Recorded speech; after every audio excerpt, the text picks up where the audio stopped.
Mas lalakas pa ang strong group next year, mga bagong prospects kilalanin, tara kwentuhan. Back-to-back champions ang strong group PH sa Jones Cup at tiyak hahabulin nila ang Grand Slam next year. Si Brickman at Fenner nababalitang sasali ng PBA draft. Si Dave naman handa nang mag-negotiate ng PBA contract. So baka hindi na sila available next year. Don't worry, heto ang mga prospects na pwede nilang i-consider sa susunod na taon. Simulan natin kay Remy Martin. Matagal na niyang gustong maglaro sa Gilas pero di talaga pinagbigyan. Isang NBA caliber talent na naging import sa mga international leagues. Oras na para habulin siya ng SGA next year para sa wakas, marepresenta niya na ang bansa at magsilbi itong pintuan niya sa maraming opportunities na naghihintay sa Pilipinas at Asia.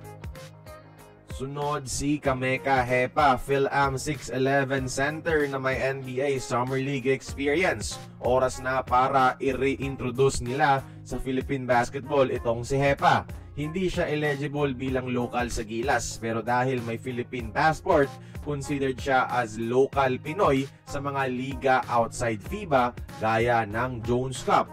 Sunod si Kentin Milora Brown. Sa ngayon, may short contract to sa Macau Black Bears pero isa rin to sa makakatulong sa SGA next year, mga idol.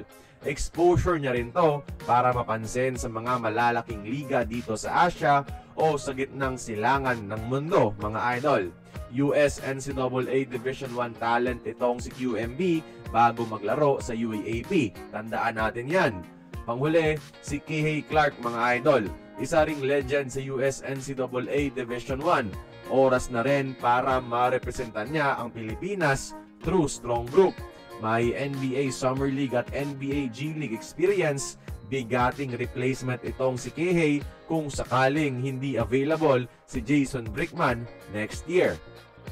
By the way, wala pang opisyal na announcement ang SGA ng kanilang susunod na roster. Pero sana tignan nila ang possibilities ng mga nabanggit nating mga prospects, mga idol. This video is just a suggestion. Lahat ng yan mga FIBA ineligible maliban kay QMB na hindi pa sigurado. So malabo na tawagan sila ng Gilas. The only way they can represent the country bilang Pilipino is through strong group PH, mga idol, sa Jones Cup at sa Dubai Invitational. Pinalapit nga ng SGA itong si DJ Fenner sa Pilipinas. Sana mabigay din nila yan kina Remy Martin, Kameka Hepa at Kihei Clark. Malay natin kapag pinaglaro sila ng strong group at hindi pa inadapt ng SEA Games ang FIBA eligibility rules, makonsider sila ng Gilas Pilipinas sa main roster sa Asian Games. Kaya kayong mga idol, sino sa mga nabanggit ang gusto mong makita sa strong group next year? Join the conversation, magkomento lamang sa ibaba.